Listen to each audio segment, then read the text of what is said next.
So for this week's Let's lectures, we consider will look in a little first bit of at the defeat detail of the strategic Imperial situation Germany in confronting German 1917 and decision makers 1918, in and Nazi Germany 1917 in and 1944 and 1918. 45, And for practical taking purposes, a close when we're comparative look, and then referring to German we will decision look makers at at the this time, we're defeat really of talking Imperial about Japan in Hindenburg and 1944 Ludendorff, and who 45. were essentially acting as military dictators in Germany Defeating during Germany the last couple of years of the 1917-18 war. and 1944-45. So, to put things in simplest terms, 3 years of battlefield attrition, plus the impact of the Royal Naval blockade against the Central Powers, has put German decision makers into a race against time if they're going to continue fighting the war to a successful conclusion. Now remember, there's always the option of negotiating or attempting to negotiate a peace settlement with the Allies, but that would mean, in all likelihood, having to give up much of the territory that German troops had been occupying, largely since 1914 or 1915. And in 1917, nobody in the decision-making circle in Germany is prepared to do that. So one possible route to victory before time runs out for Germany, because of the impact of attrition, because of the crunch on supplies in Germany as a result of the naval blockade, one possible route to victory was to reintroduce unrestricted submarine warfare in early 1917. And the intention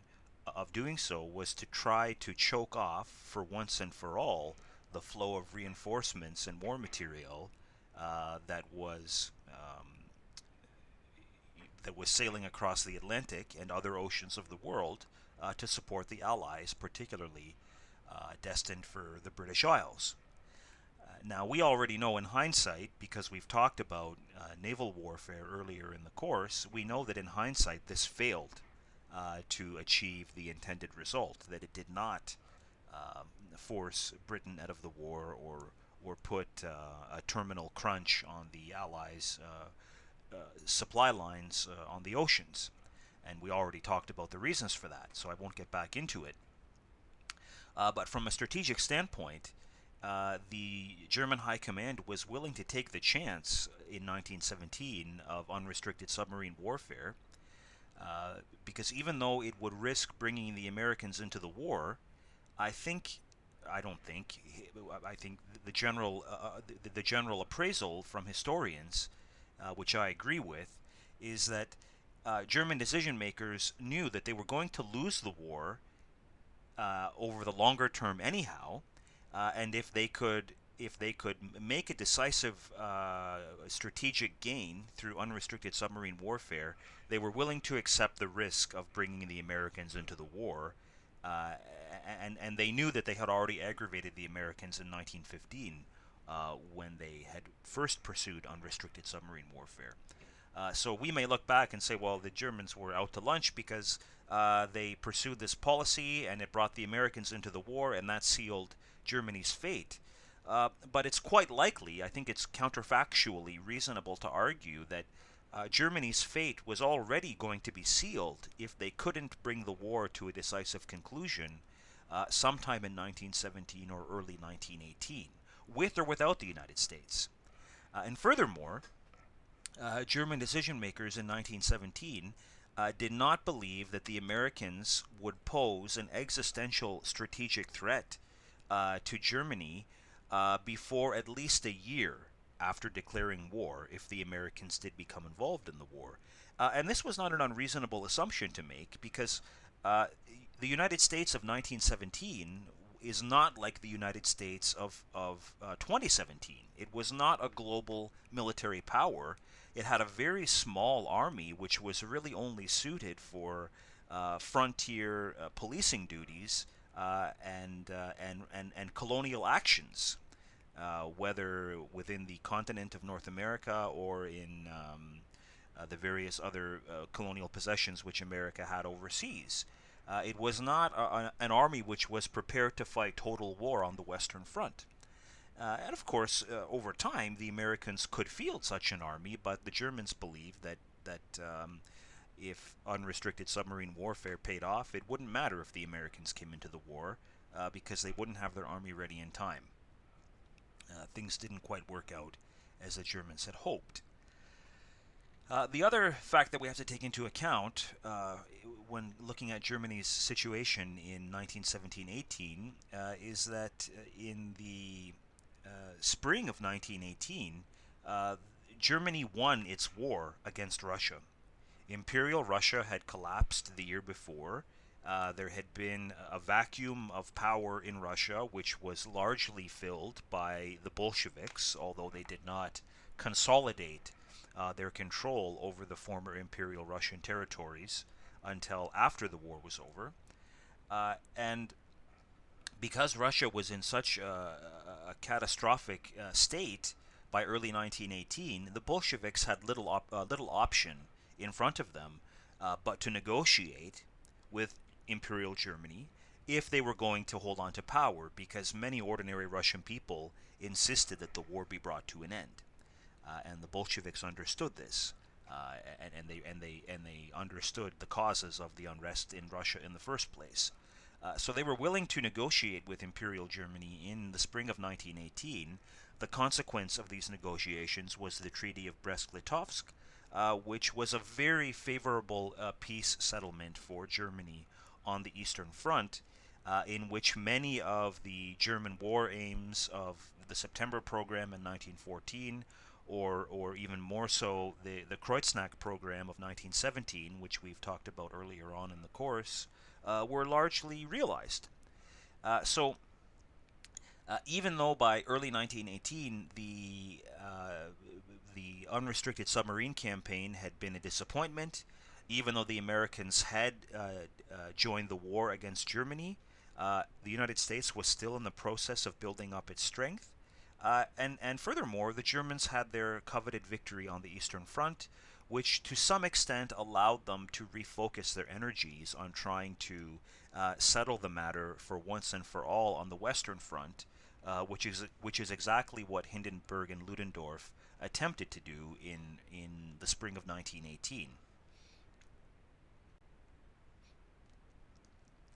So this brings us then to the German spring offensives of 1918. And again, we're looking at these decisions with the benefit of hindsight, but German commanders at the time, probably, whether they admitted it to each other or not, realized that this was their last shot at winning the war.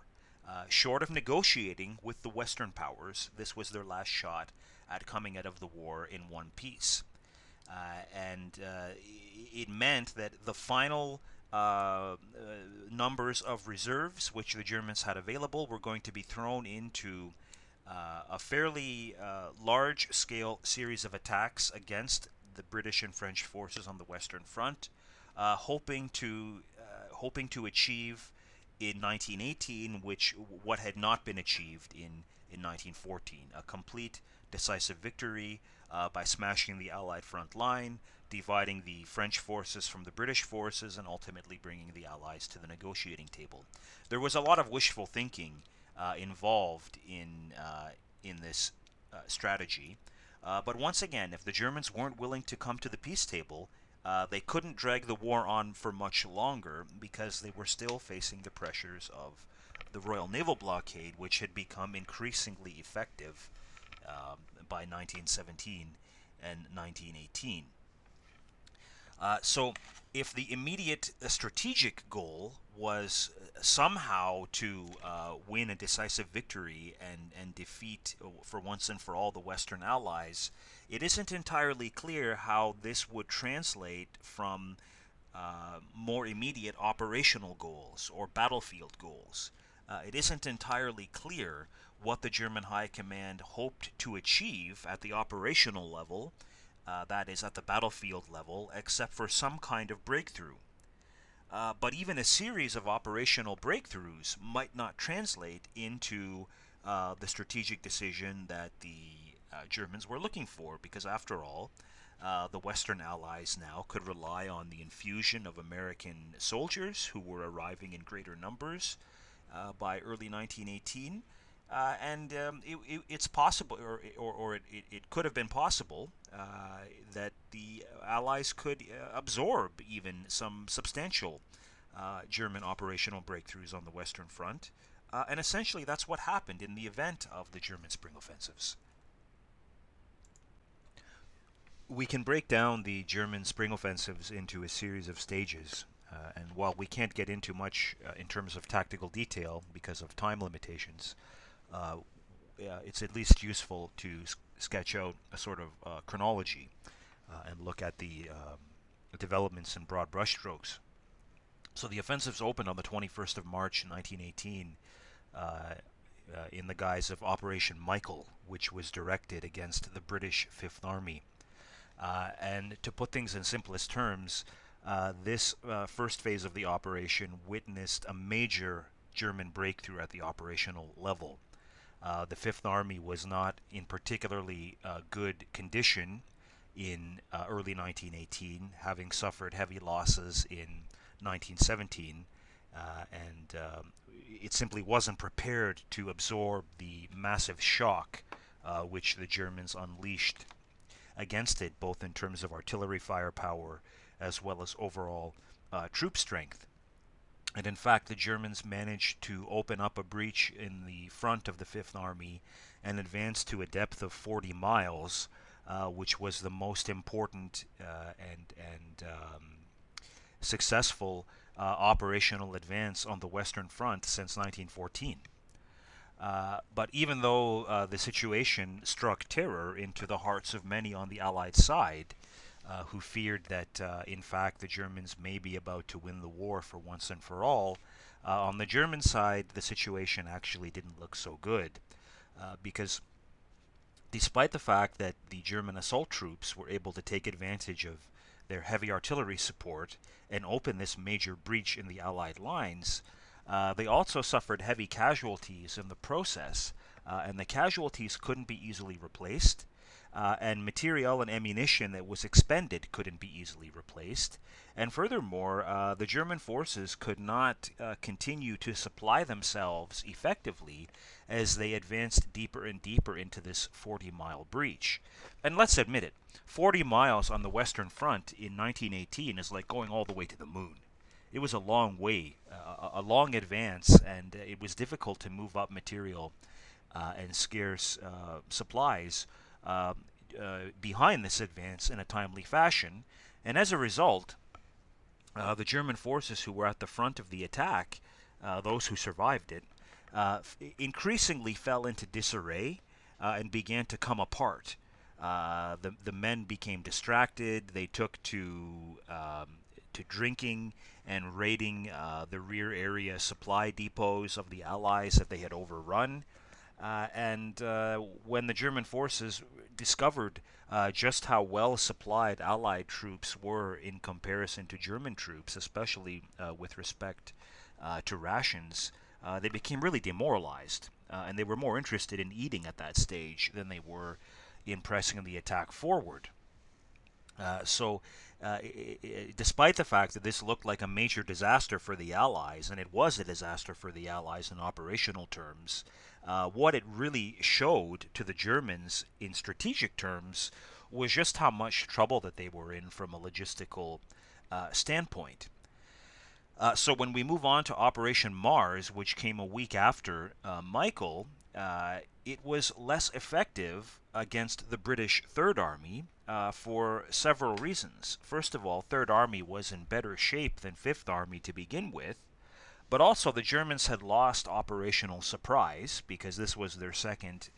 phase of attack in the spring offensive, so there was no element of surprise left.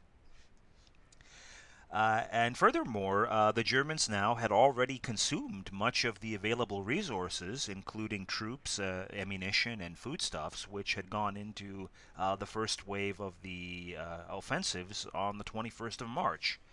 So that meant that although they made some gains in Operation Mars, they were nothing like what was produced by Operation Michael. And then finally, when we come to Operation Georgette in the first week of April, which was north of the other two attacks in the Ypres sector in Belgium, there were just too few resources available for any kind of successful attack, even when